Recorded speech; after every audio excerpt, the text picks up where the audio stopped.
Hello, Formula One fans. It is that time again. Welcome to Fans Forum, the show where we put you guys in pole position, driving the conversation as we look to review all the action from the Las Vegas Grand Prix, where the 20 best drivers in the world hit the strip. And it was Max Verstappen that took the jackpot whilst McLaren went bust. And we are going to be delving into all of that and more with my VIP guest. But as you know, as always, we are nothing without you guys as well. And that's why we're here. It's a forum. So it's great to see the ever presence in the shape of Gary and Ewan in the chat box once again. Ewan just giving us a great bit of knowledge immediately, saying 50-year anniversary that Graham Hill was killed. And that's why we love you guys in the chat box as well, because you're pure motorsport fans. And we want to open this up as a family, guys. And not just to you, also to my VIP guest and co-host today who's joining us. He's been very gracious in giving up his time. It is the man himself, motorsport journalist Damian Hall. Damian, thank you so much for joining us here tonight. Thanks for having me, man. So listen, bud, I know that you're making waves in your career. I keep my eye on your socials. We are, of course, both a part of the Driven by Us family, ensuring that motorsport becomes a more diverse and inclusive place. But for anybody watching this, and perhaps Gary and Ewan who are in the chat box, if they don't know about you, tell us a little bit about how your motorsport passion began and where it led to on your journey. Ah,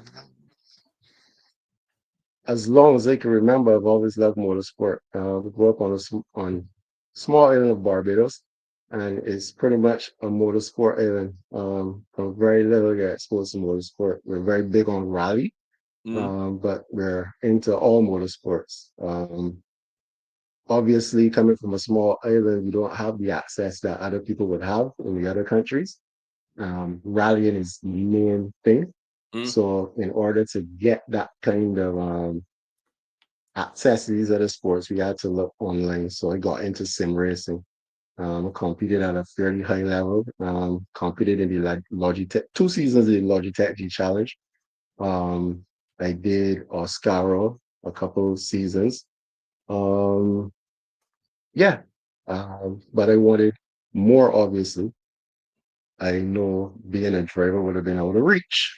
So look for other avenues in. I always love media. So I did photography, videography, did a broadcasting course in Barbados. And I just started to look at different ways that I could get into motorsport, get closer to motorsport.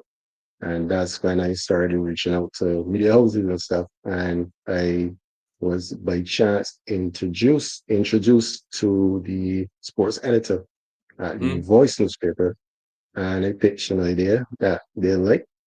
They gave me a trial run in Miami, and this was in 2003 or yeah, I think 2003. I basically knocked it out the park, and ever since then I was their F1 correspondent, and then it expanded into being their motorsport correspondent. So that's pretty much where I am now. Yeah. That's crazy. And of course, a pivotal time. If you're talking then pitching this back in 2003, at that time, there Yeah. must have been bubbles about a certain young man called Lewis Hamilton. What was that doing perhaps at the time? And particularly even for the Voice newspaper, because we know what Lewis has Mhm. done for the sport, right? But when you first were involved with the Voice, was there that much of an appetite for it? And how did you find the reception for yourself as a journalist going into these spaces? Ooh, that's a good question. They're all at the Voice. They're always champion people of color, right? Mm, So he'll always be relevant, no matter what's going on. Um, so, and at the time, they didn't have a very strong presence within Formula One. They didn't have anybody mm, actively covering Formula One, so that was it, an easy one for me. In terms of reception for me, I can't say that I've had any issues. mm, The obvious thing would be that going into those spaces, and I must say that growing up in Barbados, right, we're used to seeing people of color in all different positions in the mm. leadership roles, right? So it's not new for me to see people of color in these roles. But traveling outside of Barbados, then going into these spaces and not seeing many people looking like me is kind of is an easy feeling. Like Mm, it's easy to feel like you don't belong, yeah. but I can't say that I have had a bad reception because there have been people who obviously would help me along the way. Mm, And so it was I can't say it was a bad reception, but it's just the feeling that you get being in some of these spaces, not seeing people who look like you. It mm. naturally just makes you feel like you don't belong. But that's about it. But it's been a great experience. Of course, that is changing year on year, particularly with great Yeah. organizations like Driven by Us. Correct me if I'm wrong. Has Lewis Hamilton got Bayesian heritage? Or it's definitely No, from one of the it's from definitely from one of the smaller islands, or is it Grenada? Is Grenada. where Grenada right. is Grenada, but he's been to Barbados before many Okay. times. And as that, give us a finger on the pulse. Has that also are the people very receptive to him and champion him there? Of course, yeah, yeah, for sure, for sure. That is absolutely great to hear. Now, we talked a little bit off air here, dude, but I want everyone as well to know how serious a motorsport fan you are. What session did you watch the Vegas Grand Prix this weekend today? And I'm going to ask everyone in the chat as well. So, are you hardcore number one F1 fan, 4 a.m.? Are you softcore kind of 8 a.m., which was the first replay? Or you, like me, I'm going to put my hands up and say I got a good night's sleep, and then I watched the broadcast from 11:30. So actually, I probably would have been up 2 hours before the actual F1 broadcast because I usually watch the support races and then I watch the lead up to the Yeah. because I watch it on F1 TV Pro, right? Mm. So I actually watch the lead up to the race and then I watch the race. So I don't watch replays. I watch everything live, no matter what time it is. If I'm not at the track, if I'm not fortunate enough to go to the track, I have to watch it live. Look at that. I mean, God, that shows me I've got some work to do. So you are hardcore. You basically did an all-nighter. Yeah, yeah. And Ewan backing you as well in the chat box as well, saying, yeah, he also did an all-nighter. Great work, Ewan.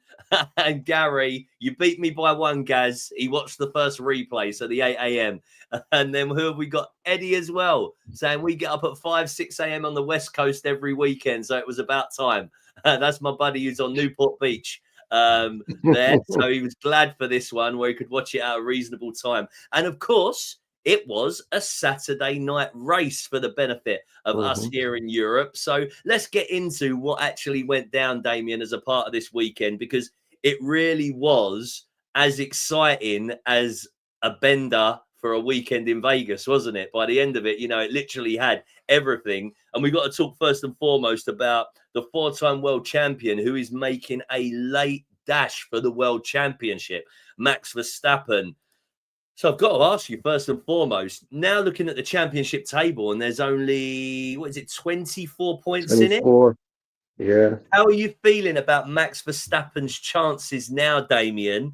And has that drastically changed after this previous weekend? I I believe he has a good chance to take it. No, especially no with the double DNF because it's like I think last year and year before he was good there. Mm. Um Piastri was actually better than Norris as well. And Norris leading, it doesn't look good then. So I don't know, just by 24 points, it looks like Max has a better chance now.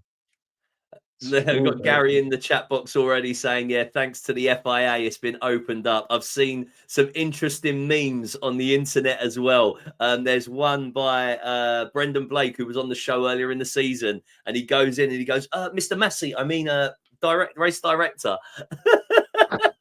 So, of course, you've got all the whispers going on. I was having a conversation with someone earlier today saying, has John Elkann put a call in to try and help Ferrari a little bit as well because of the catastrophe of this weekend? So it's all been going on. We will get into the disqualification. But, of course, Max has got a fantastic opportunity now.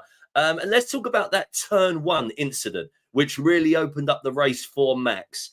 Do you put it more at fantastic driving from an experienced champion, or is it more to do with the naivety of Lando Norris, perhaps?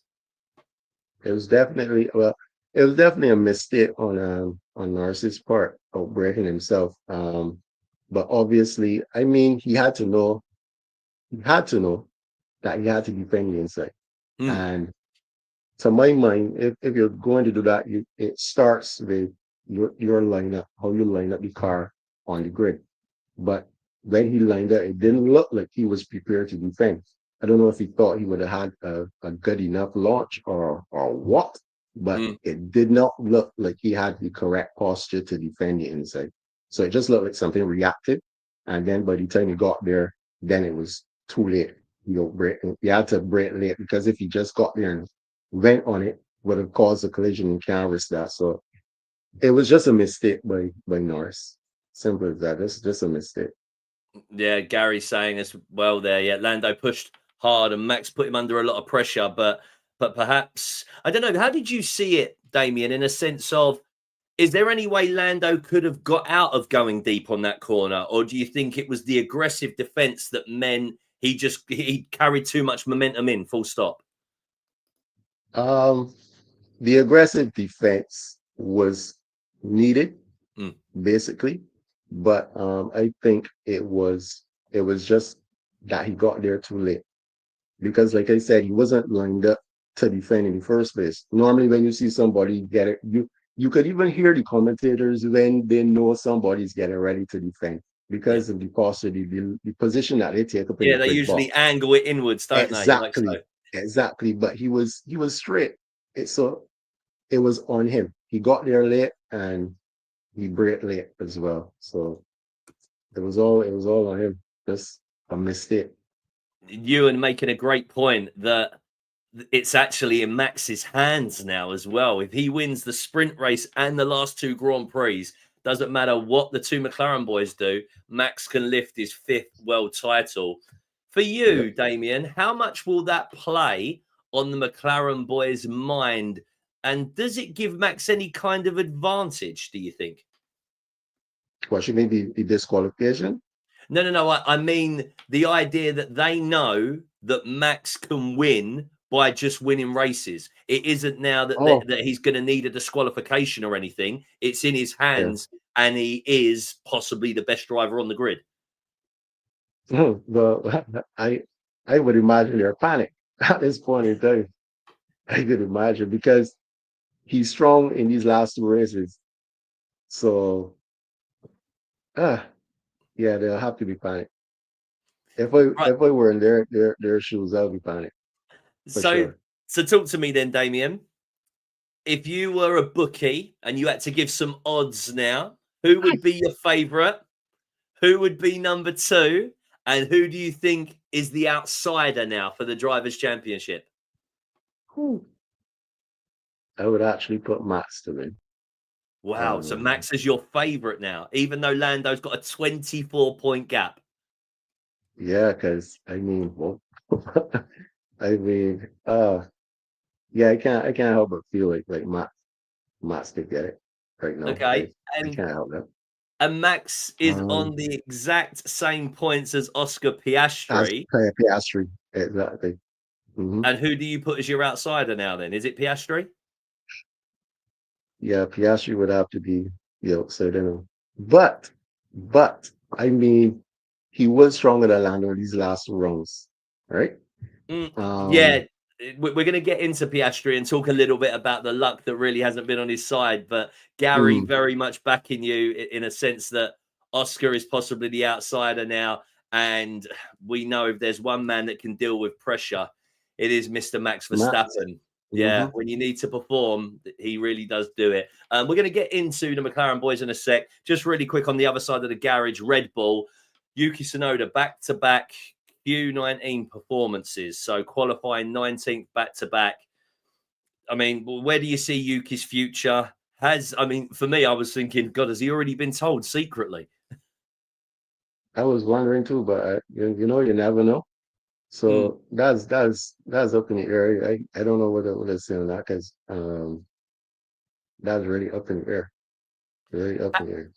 How do you assess Yuki's performance across the season? Only 6 points finishes in the Red Bull considering that they sacked a Sergio Perez who managed 16 points finishes and I think it was 4 podiums. And Yuki fundamentally is the man that's been brought in to replace him after Liam Lawson. I mean, it's kind of difficult because he's basically in the same position that every other second driver has been in. So it would be unfair to just beat on Yuki. He's just in the same position that all the others have been in, and it's kind of the general consensus that the car is just difficult to drive, and the only person who can drive it is Max. So it's unfortunate for every second driver. Yeah, I don't know if you can see that on the screen there. Gary just saying that he feels that from these couple of performances, Yuki knows that his time is over. For you, Damian, is this the last we'll see of Yuki Tsunoda in Formula One, do you think? Or could there be a new pathway, particularly, I don't know, with the Honda partnership that he has? I don't know. It's hard to say. I don't know because I don't like to speculate a lot. So I don't know. Okay. And I like this. Ewan's just put in, we all know his thoughts on Red Bull and Sergio Perez. So we're just going to give him a shout out. Red Bull karma is what he likes to say to us every week. But yeah, Red Bull have got their karma for the way that they've treated Sergio Perez. And of course, it's going to be very interesting to see the experienced Mexican coming back to F1 next year with Cadillac. We don't know how they'll be out the box, but I'm sure they will benefit from the skill that is Sergio Perez and, of course, Valtteri Bottas in the second seat there. Yeah. Now, Damian, I usually do a run through of the show on order and classification, but we have to talk about the big double disqualification with the McLaren boys. So both cars failing to meet the regulation thickness of the plank underneath the car.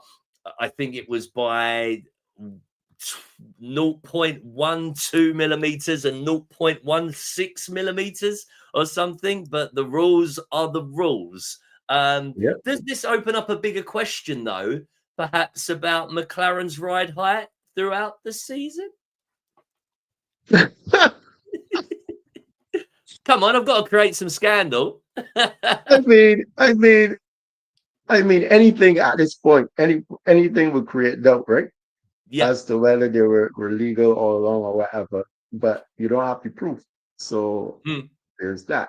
So, but yeah, it's unfortunate. Unfortunate. Yeah, Gary making a valid point as well. That there was quite a few sparks. You're right, Gaz, underneath the McLaren. I remember Oscar Piastri specifically pulling out at one point. And in their defense, Andrea Stella came back and he said that because of the lack of running in the dry during free practice, that was why perhaps they broke the regulation in his apology to fans. And so for you, Damian, is it somewhat understandable with that reasoning given? It is understandable for sure. And yeah, it is understandable. It is definitely understandable because they had a limited running and but again, that's so unfortunate because again they were the only teams and everybody had limited running. So I don't know. Yeah. Ewan making a good point though as well about the flexi wings when they had some scrutineering on that as well. So yeah, you never know, but we don't know. So all we can do is speculate, right? And even the point you made there, Damian, and just talking about the ride height, people have been attacking Ferrari for quite a lot of the season because they've struggled with theirs to stay within the regulations, and now we are seeing it with what was the leading team. But let's go back to the individual driver's performance. Lando Norris, very solid weekend until this, perhaps apart from that turn one incident. How'd you rate his weekend overall? That's his third pole position in a row. It seems like Lando generally has got it together mentally, but do you think there could be a wobble now? Not necessarily. It's um I mean a result like this would rattle anyone, right? Um, but I think he has shown that he has improved mentally, and we would just hope that this doesn't affect it and he carries on because he would still have the momentum. It's just unfortunate that they were disqualified, but if he has improved mentally, then there's no reason why the performance shouldn't continue. Yeah. Look at Gary making jokes, just saying that they'll be running on You tractor see? tires to make sure for the last two races. Well, not even that, Ah, Gaz. They could just use wet weather tires, really. That surely would slow them down enough and give them a little bit of degradation across the race. We've got Harry in as well, just saying it would be great scenes if Max won the world championship. And hello, H. Hope you had a great weekend, my man. Back to Lando Norris real quick. We know that there's a new set of regulations next year, Damien. How much do you think will be playing on not just his mind, but Oscar Piastri's as well? This could be their only opportunity last time. at a Yeah, drivers' I was saying championship, that. couldn't it? Is this another Yeah, way in which, for the mind games, there's going to be a lot more weight on those two than a Max in the Red Bull who's already got four in his pocket? yeah, you make a good point. Actually, yeah, because it could be the last opportunity that they have to safely get that world championship. So, yeah, it would affect them. Yeah. And on the other side of the garage, Oscar Piastri, we know it's been a difficult time for him. You made a very valid point, though, that Oscar's been performing quite well across the last couple of weekends. It's just been Lady Luck that's not been on his side, right? Mm-hmm. For next season, I'm assuming they're both going to be at McLaren still, right? We know they're contracted, but you never know what could happen. But it Mm. feels like, because we've been talking so long all season about, oh my God, next year there's going to be one champion and there'll be a definite number two driver. What does it mean for next season in that camp? Is it a system reset again and we continue with these papaya rules? Ah, I mean, they're set on this idea that they don't want a number one driver, right? And I somewhat agree with them.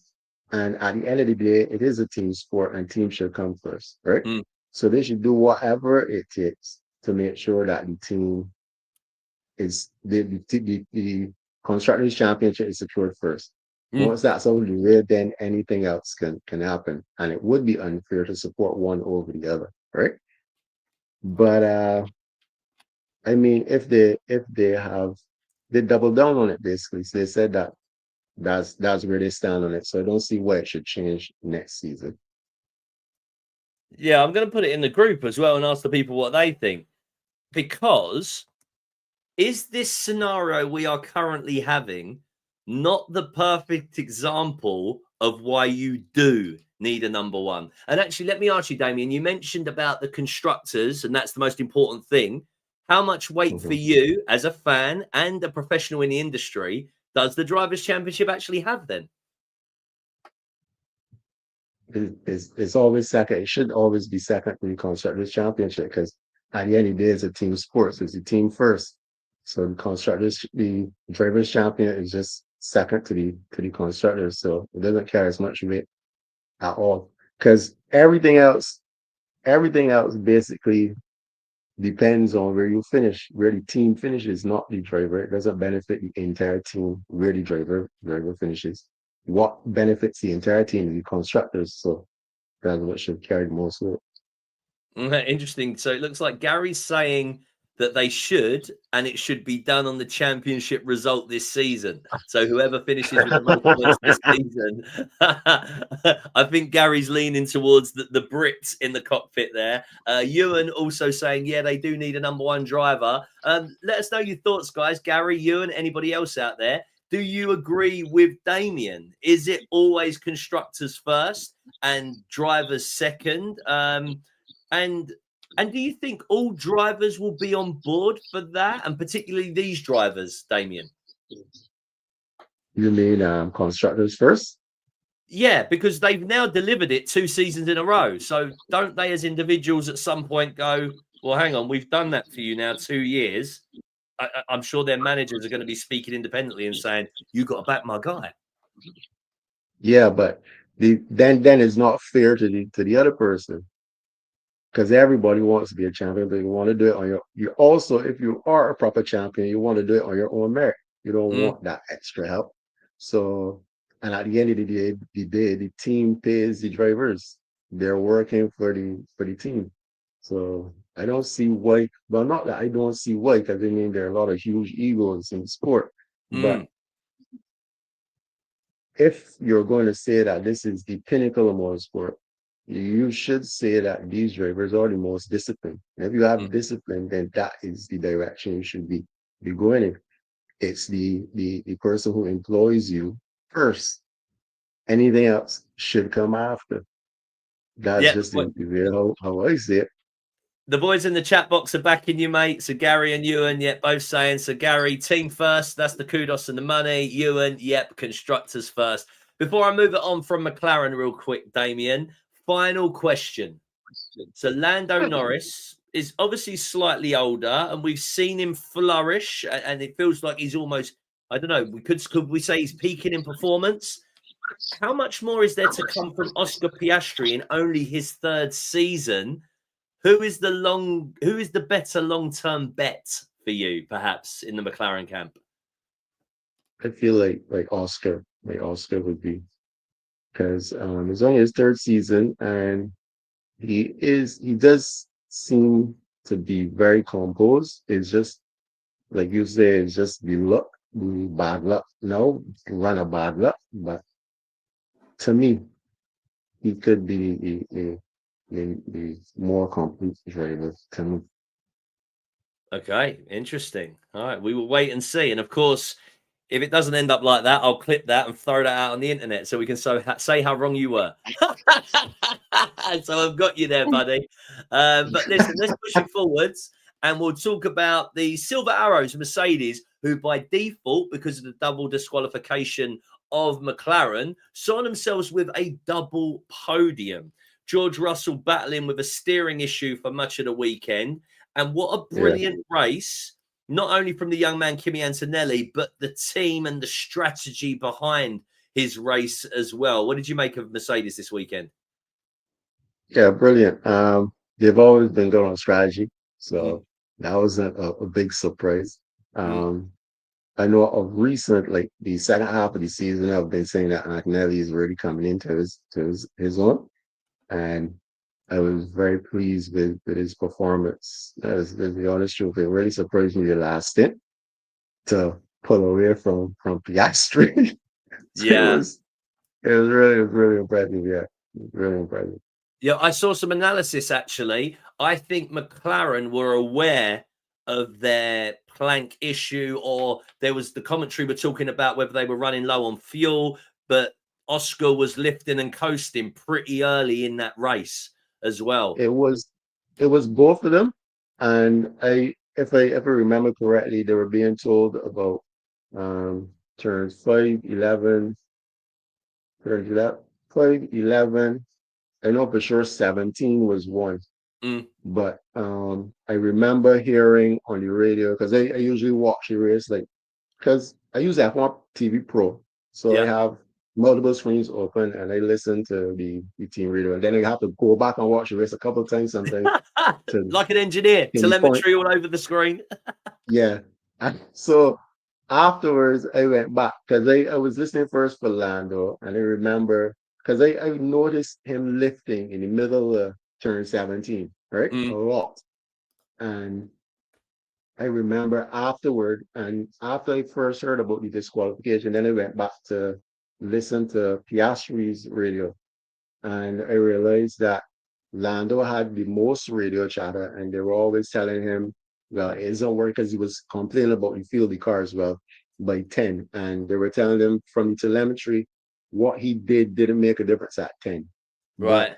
they could see the obvious change in 17 and another turn. And we'll have to go back and check my notes. But in any case, he had less wear on his plank Mm, than Piastri. So I went back to check Piastri's radio, and he wasn't having as much radio chatter. But I remember him asking on the radio if they still require him to lift at 17, right? Right.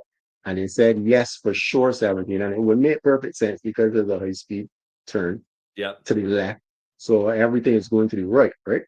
And but they told him 17 for sure, and then if he wanted to, at 5, right? And I went back to see if he was actually doing it. And a lot of Mhm. the times Piastri wasn't actually lifting in 17. And Yeah. that would explain why he has more wear than Lando. But it definitely seems as though they obviously were aware of the issue. Yeah, there's always that For sure. balance between engineering caution and race driver wants and motivations on the circuit, isn't there? Yeah. I just want And to pull no, it no, back. you said that. Oh, Huh? sorry. No, no, that you said that. And the reason probably why Piastri, because of the position that Piastri was in as well, he wasn't Yeah. in a position to lift as much as Lando as well, because Yeah. Yeah. Lando Yeah. was further ahead. Yeah, Yeah, Max was off down the road, Piastri but was in the back. Piastri had Mhm. Leclerc and Antonelli in front of him and would Yeah, have been looking to track those down. I've just thrown in the chat box just asking, I want to put it back to the Silver Arrows. George Russell, fantastic season, only race winner outside of the McLaren boys and Max. The other great stats I saw for him this race weekend, he's only finished outside of the points once this season in Grand Prix and only qualified outside the top 6 once as well. Next season, system reset. There's big whispers about the Mercedes power unit. Where could George Russell be next season in a Mercedes for you? hunting a championship probably. Yeah, Yeah, you think yeah. it's his I time? really feel like that. Yeah, I really feel like that for real. Yeah, Gary's But you backing never that. know. So Yeah, we don't. No one's got a crystal ball, but we're just talking off of what we've seen so far, and he's really come into his own, hasn't he, George Russell? Really gallantly stepped out of the shadow of Lewis Hamilton, which is no small feat, is it? yeah, I And think Kimi Antonelli, the young man alongside him as well. yeah, definitely will be a track next year. I feel he will be a track next year. Yeah. So you said, do you mean that as a fan of somebody else, or is that just saying just a general opinion? No, When you use just a the word general threat, opinion. you use the Just word a threats general though. So threats to who? to everybody, to everybody, to Okay, everybody. fair enough.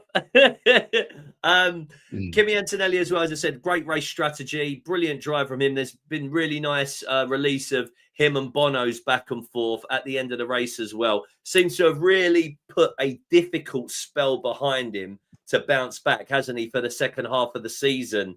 Did you have any Yeah. doubts about his talents at any point? Um, honestly, early on, I kind of doubted it, but then I realized like um he's jumping straight into a top team, Mm, right? There's pressure with that, and obviously it's his first season, right? So I mean, you gotta give him a little grace. These things is so it's expected. The mistakes that he was making is expected, but initially, like it was just a hint of doubt. But I mean, uh, is what it is. Is what it is. You think Toto is going to be very happy at the end of the season with both his drivers? He should be, especially after the mid-season drag up that they probably give Antonelli. So yeah. Yeah, and they are now, is it 40 points? Yeah, 40 points ahead of Red Bull, who are in third in the constructors. So Mercedes pretty much have got one hand on that P2 spot in the Yeah. constructors. So they'll be really pleased about that because they was P4 last year, wasn't it? They finished. They took a real slump. So they are bouncing back. And as we said, system reset next year could be leading to good things once again for the Silver Arrows. And let's talk about Scuderia Ferrari now. It's another difficult race weekend. Um, and it feels that the gremlins into team seem to be returning, right? When Fred Vasseur came in, it felt like the machinery was there and they needed some guidance with regards to processes and logistical arrangements and all of that stuff. It now feels like they've gone back to making those mistakes again. Do you think? Yeah. Yeah, it definitely feels that way for sure. I remember in Silverstone, I got a chance to ask Lewis if Sir Lewis Hamilton, Mm, if he had a chance or if he spoke to the team about leaning more on his experience and his instinct, right? Because I think something happened in the previous race where he said that he wasn't ready to pick, that he felt like he could go longer.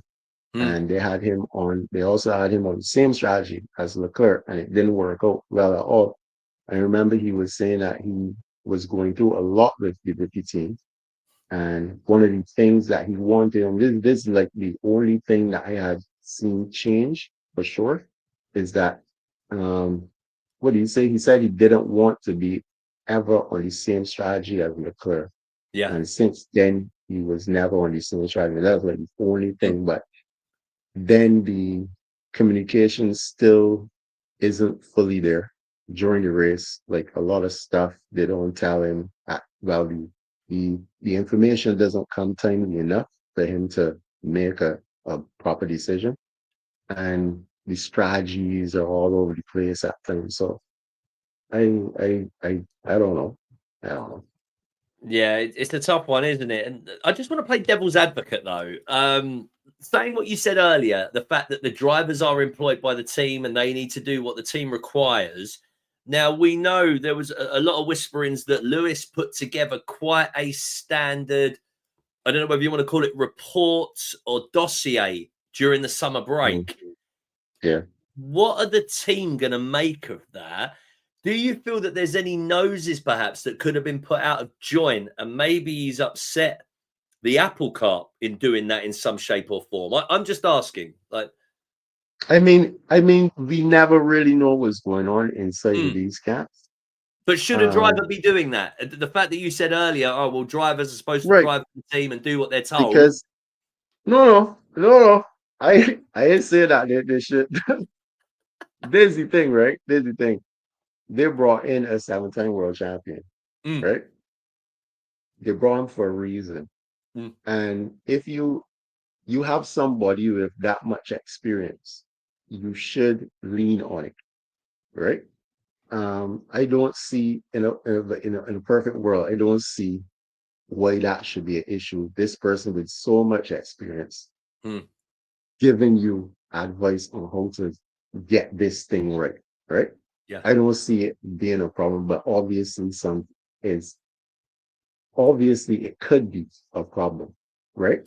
Mm, Not based on, but depending on the culture in the place, right? So it's not it's not far-fetched to think that people were offended by him bringing something, but I don't see why it should be a problem. But I think he did say that there weren't any problems inside of the camp where that type of thing is concerned. And it's just people speculating. So yeah. I don't Yeah. know if he would say if there was a problem or not, but you can Yeah. only go by what the man say, right? Yeah, buddy. I'm just playing devil's advocate. I've spent a lot of this year saying that, Lewis is the best consultant money can buy because he's been at teams where they've done it and won. But, Ewan's making a great point on the screen that unfortunately Lewis is now collecting a lot of the records that you do not want Mm, at Ferrari and ones that he doesn't really want to be blighting his what has been an absolutely fantastic career. And Gary's just saying as well that no one person is bigger than the team, but talking previously, utilize the knowledge and the experience that Lewis Hamilton does bring to that team. Let's yeah. let's use what happened last weekend. John Elkann coming out and saying that the drivers talk too much and that the team is of championship standard. I imagine he's not going to say anything this weekend, but privately, what would be his reflection on the performance of everyone this weekend? Ah, to be honest, they performed well. All things considered, Mm, because um, I think the reason why Lewis was at the back was again a communication issue, mm, um, and he still finished eighth of starting at the back, and Leclerc finished fourth now, right? mm. So it's still a good performance from the team, really and truly. Yeah, All what I'm things leaning considered. to more than anything is that last week he defended the team over the drivers. But do we think, looking at it, I mean, Oh, you as you mean mentioned, the communication to Lewis on his last flying lap that he should have kept pushing, mhm, and then also, I mean, I searched the internet for about 20 minutes when I saw the classification because I couldn't understand how Kimi Antonelli was on the podium when he had a 5 second penalty. What were they saying to Charles Leclerc in the last few laps? All he needed to do was keep a 4.9 buffer, and he's got a podium. But what are yeah, they? that's the thing. That's the thing is that wasn't from what I saw, because I went back and listened to the radio as well. And poor me, I couldn't understand exactly what Leclerc was saying with about two more laps to go, I think it was. Mm, But I remember hearing him come over the radio, and it had sounded like it. Well, no, don't let me say what it had sounded like. But he came over the radio, right? And just then, it was after I think he had fallen back from Piastri like 2 seconds. hmm, So I don't think it was anything that they could possibly do, because Antonelli was stretching out on Piastri, dropping in, and Piastri was doing the same to Leclerc. So I right. don't think it was anything that they could do. Any kind of communication can help them there. That was just them being beaten. Hmm. So But he we he know can he can hold on. It we did know look like he could hold on. it's been a difficult season, hasn't it, for Scuderia Ferrari? Just before I move it on, I've seen an article saying that Lewis is apparently not looking forward to 2026 as a quote. Have you seen any of that stuff?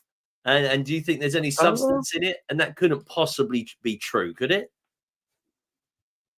I haven't seen it, so I Right. can't I can't Yeah. I can't Eddie just saying comment. there as well. He feels that the egos have taken over at Ferrari, and that he can see them still struggling next season unless they sort that issue out. Our guest on last week, actually, George, he said, yeah, until they change this idea that this is how we're going to win and this is how we do things, and possibly need to be a little bit more open-minded, then they're not going to return to the top of the world championship.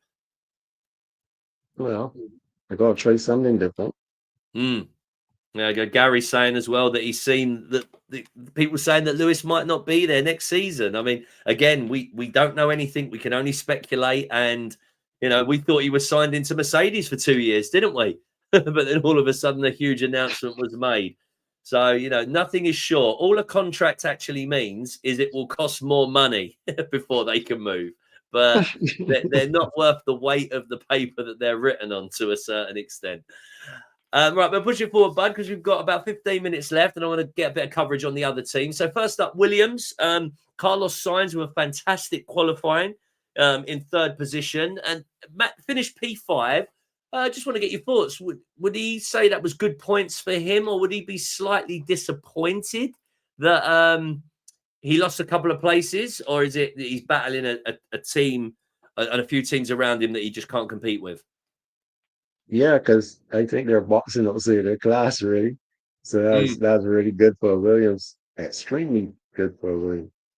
Yeah, I mean, he did say, didn't he, that don't expect top fives and podiums, and he's already delivered this season, Carlos Hmm. Sainz. And again, a bit like Piastri, there's been some bad luck, and he probably would have had an even more fruitful season if it wasn't for that bad luck. Alex Yeah. Albon seems to be on maybe a little dip of form, we could perhaps say. More recently, I know he didn't have a good race weekend and misjudged that overtake with Lewis as well, didn't Yes. he? Yeah, Yeah, yeah. So and then served his penalty so that he wouldn't get it for the next race. But yeah, no points in 6 races now for Alex Albon. But mhm. perhaps as well, the story at Williams, it could be that all eyes are now turning to their 2026 car as well. Yeah, possibly. Yeah, but Yeah. I think they've got great leadership, so that's a plus. That's a plus. Yeah, what do you think of them for 2026? Again, they'll be powered by Mercedes, won't they? So it Yeah. looks like they're going to secure P5 unless Racing Bulls really pull something out the bag. They've got a 31-point buffer. Yeah, are they over exceeding expectation for you this season, Williams? Yeah, they're doing really well, surprisingly well, and it's good. It's actually good to see. Actually, great to see. And do you think some of the big Happy teams to will be keeping an eye on either their drivers or their team boss? the team boss for sure. 'Cause I think Mhm. as soon as he went, everything started to change. I like what he said about break everything. That's an open-minded man right there. Yeah, yeah. Do you think in the back of his head somewhere there might be a kind of aspiration to go back to a Mercedes perhaps one day? Because I know that there was already talks of him being an heir to Toto when he was there. But do you think, Mm. he might like that holistic journey at some point in his career? I don't know. I mean, it made sense to be where he is right now and build. So, Yeah, and be a Toto in your own right, or be a James Vowles, yep, right, and build something yep. elsewhere, and perhaps then sell. Is it 5% of it for however many hundreds of millions, like Toto has just done, living his best life? Let me quickly ask you on that: is that any kind of, I don't know, just the first little nudgings towards Toto? Eventually he's going to have to hand over the reins, isn't he? So eventually, yeah, everything comes to an end. But Mm, I don't know if it's a sign of anything. fair enough. Fair enough. All right, let's push it forwards. Talk about the Racing Bulls. Another successful Grand Prix weekend for Isaac Hadjar. Been a fantastic qualifier throughout the season, of course, from the opening race weekend, and now boasts 14 Q3 appearances in the 22 races so far. There's been no official announcement. For you, is the deal done? Is it the right move for the young man? Is it a right fit for the senior team? Sure. Uh, I mean, anybody going to be a second to Max should be at this point scared Mm. because it feels a lot like you see that drivers go to die. So I don't Well, I got some know. some are resurrected. Alex Albon's still around. Liam Lawson, Pierre Gasly. Oh my gosh, that is I don't know, boy. I don't know. That's a tough one. I feel like he would be better at Red Bull at Racing Bull. Sorry, Mm. at Racing Bull. So I don't Is it know. too early, do you think, for the young man? I feel like it, but I If don't you know. was if you was in his shoes though, don't you have to take these opportunities when they come because you're only as good as your last race, aren't you? Yeah, but performance is better at Racing Bull. Mm. So I don't know why anybody would knowing the situation at Red Bull. I don't know why anybody would want to rush to get to Red Bull. Maybe if the second seat had a better if the second driver had better performances, then Mm. it would be more attractive to other people. But you continually hear that the car is undrivable for the second driver. So I don't know why anybody would want to rush to deal with that. I don't know. Do I you don't know think why anybody would rush that. internally though, they must know this, And the new car they are developing, surely they're bringing it back more center, so it's a more, for want of a better word, neutral car to drive, so that they can get performance out of two drivers. Do you think they would do that, or do you think that they will just keep with Max's driving style? I think the sensible thing would be to bring it back. Mm. Because So they're going to that's have, what it I looks like think. they're going to have 2 seasons of P3 in the constructors. And as you said earlier, that's the important thing.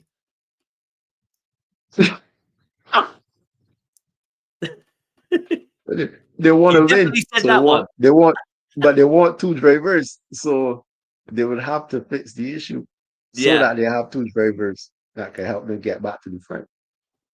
Yeah.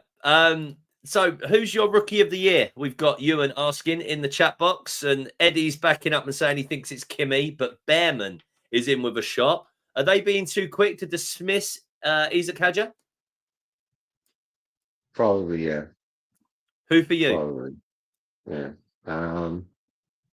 Hmm, I won't say Hadja. I Mm. said Hadja. Yeah. Is that looking at the And balance and of it's where a the really car is and where the expectation is? go again?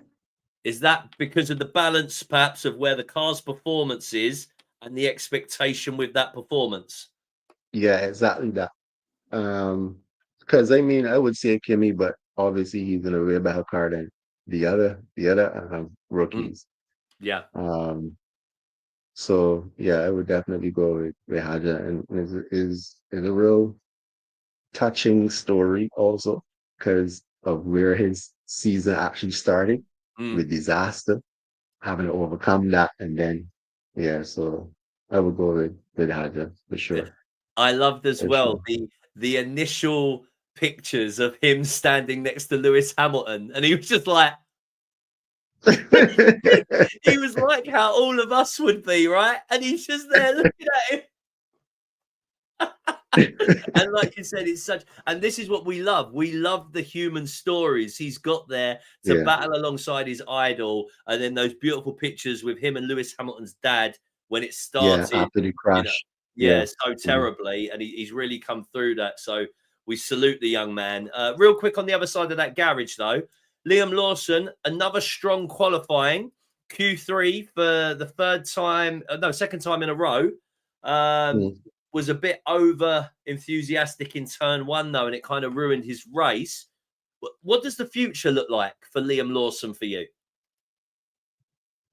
Oof.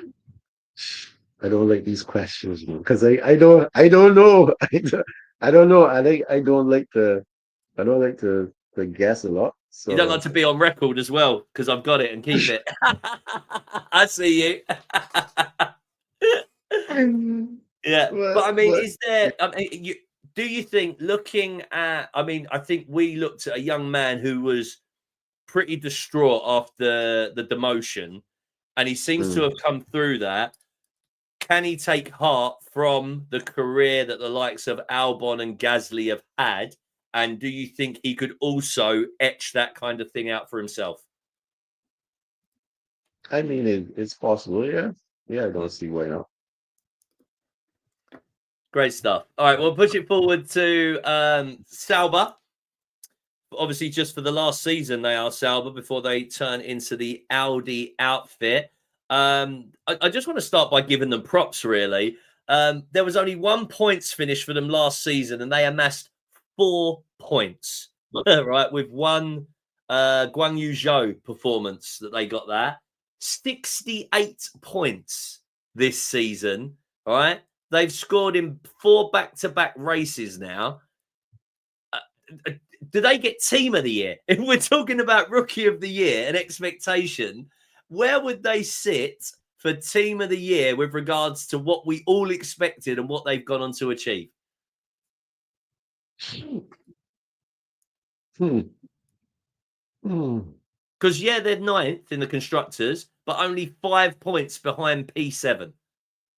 Hmm. I mean is good, but uh I don't know. Um nah, because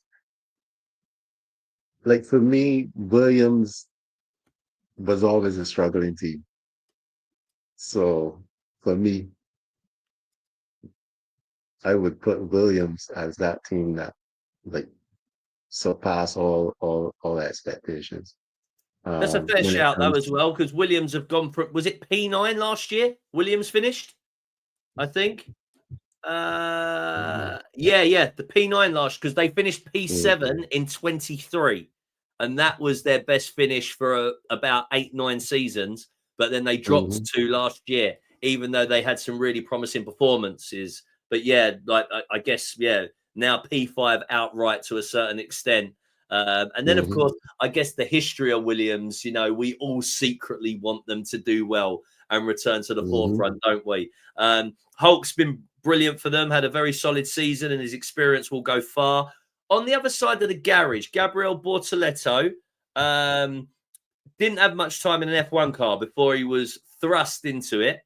Struggled at yeah, the beginning of the season, then hit a real purple patch, but he seems to be having a bit of a hangover at the moment. It felt like in Sao Paulo, he raced the occasion, right? Rather than actually racing.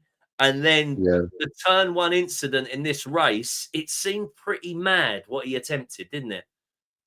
yeah. Because because it was actually looking for him to kind of bounce back from what happened Mm, in Brazil.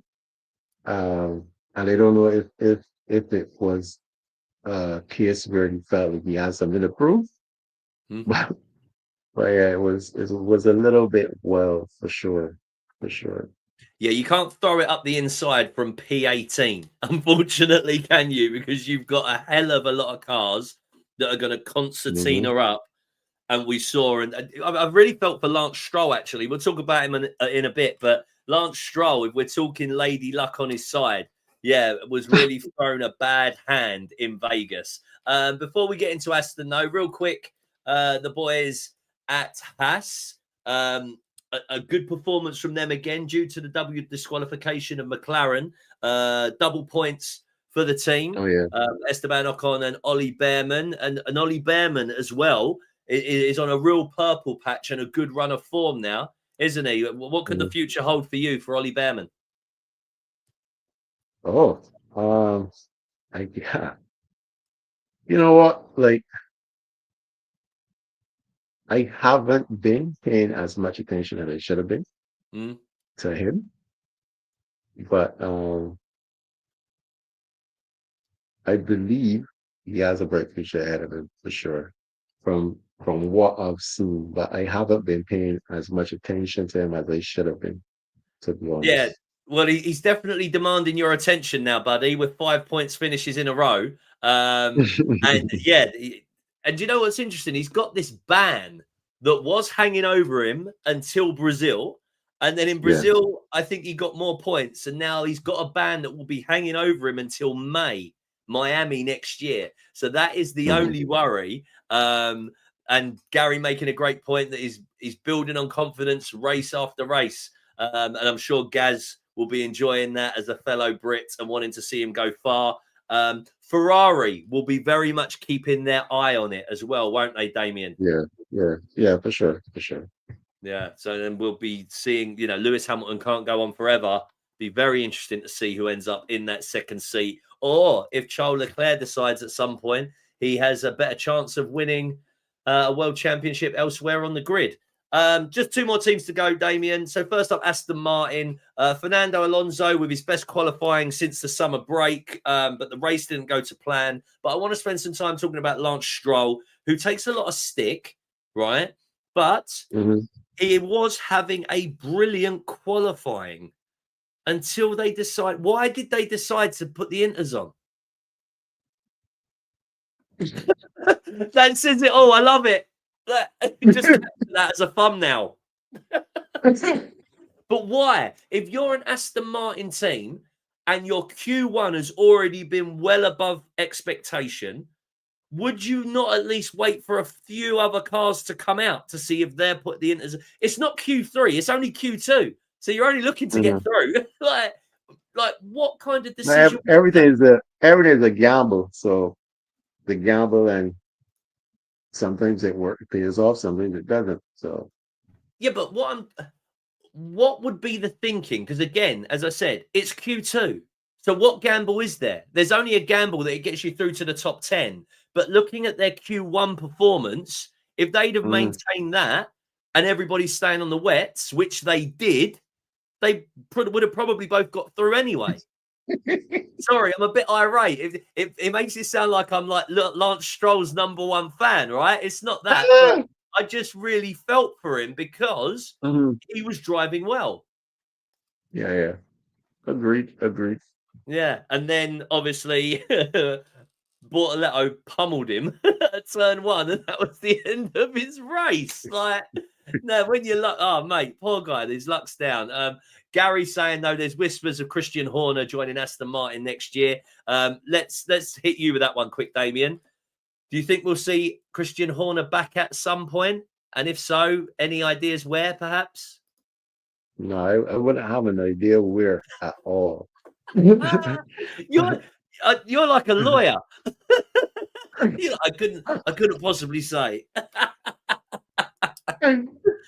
Oh man, brilliant. Okay, all right, last team. Let's jump it forwards to the last team. And again, just another driver it was a real shame for, really. Pierre Gasly with another Mm. fantastic performance in Vegas. Of all the 3 Vegas races, he's made it through to Q3 every time. And again, in turn 1 was flipped around and ended up at the back of the grid, which was a real shame. Yeah. And But that's racing. Sometimes that's just how it goes, unfortunately. what do you think about Alpine next year, particularly with the fact that they got the Mercedes power unit? Do you expect them to pick up from which they're right at the bottom of the constructors, 42 points clear? Yeah, I mean, if rumors are true about what Mercedes is going to be bringing, Mm, um, but then other teams also would have a Mercedes in the back of them as well. mm. But I mean, you just never know. You just never know. And So you Franco just have to wait and Colapinto, see. what were your thoughts on him getting the contract for next year? Oh, well, good for him. Good for him. Good for him, and I'll need my lawyer to say any more. Oh, I brilliant, mean, buddy, brilliant. it's always good. I'm always happy for these guys when they get their contracts renewed. Yeah, man. Yeah. Yeah. Oh, well, listen, that's what we're all trying to do. We're all just out here trying to grab a contract to make some money, right? But listen, bud, it's been really good to catch up with you. And also just a big shout out. I saw your clip as well about your Barbados tour guide that's now on the British Airways.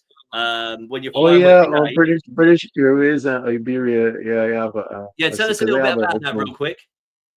yeah, I have a drone company. Well, it started off as a drone company in Barbados, but a production it evolved into a production company now.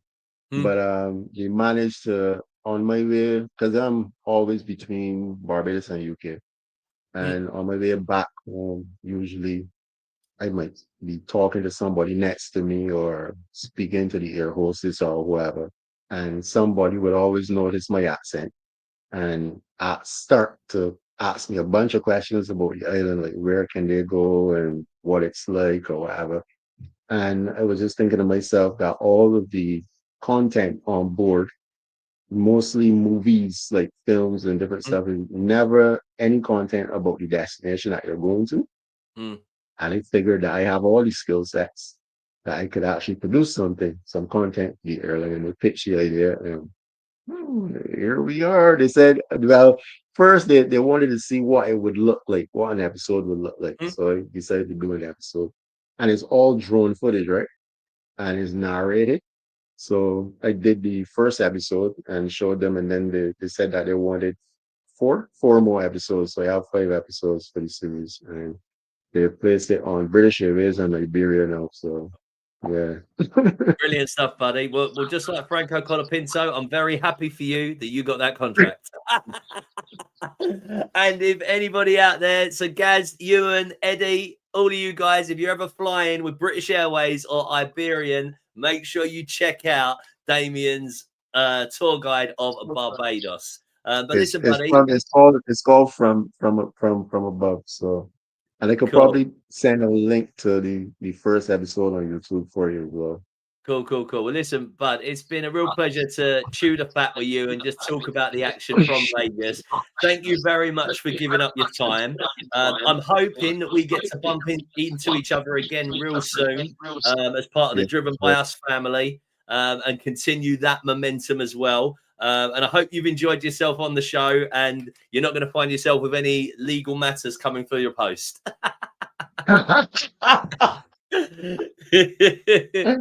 But you Ah, enjoyed yourself, bud. yeah, I enjoyed it, man. It's always good talking to you, man. Cool, man. Well, yeah, listen, stay in touch. We're going to clip this up and put it out there. I will not put anything controversial out, so do not worry, all right? It's just giving an opinion of what went down and more than anything, the excitement that we've got for the rest of the season. The next race in Yeah, for Qatar, of sure. course, only 6 days away. Just before we leave, Damien, I think you're allowed to do this one.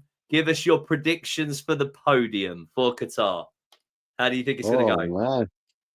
Ah, I think it might go Max Verstappen, Piastri, and then Lando. Is that for both the sprint and the Grand Prix, or could it change? Ah, it could change, but that's for the Grand Prix. I Okay. didn't even think about the sprint. Who knows for the sprint? Well, you put Max down earlier as your favourite. So we'll say a double win for Max, but it's all going to go down to the last race in Abu Dhabi because I'm going to be there and I want some great stuff to talk about, some fantastic storylines. Damien, listen, it's been a real pleasure to catch up with you, buddy. Gaz, Ewan, Eddie, if you aren't already, give him a follow across the socials. His content's great and it gives you a behind the scenes and a real look. Life in the pit lane, not just in F1, but he does stuff in MotoGP as well. And he is in and amongst it. As he dropped earlier, the odd conversation with Sir Lewis Hamilton happens as well.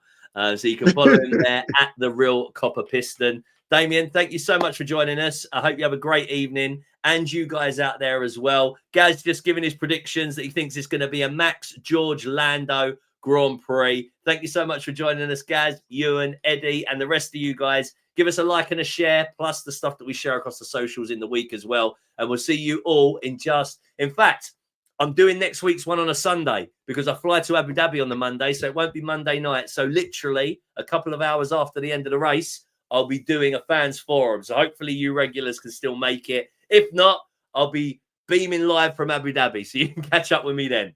Have a great evening, everybody, and take care.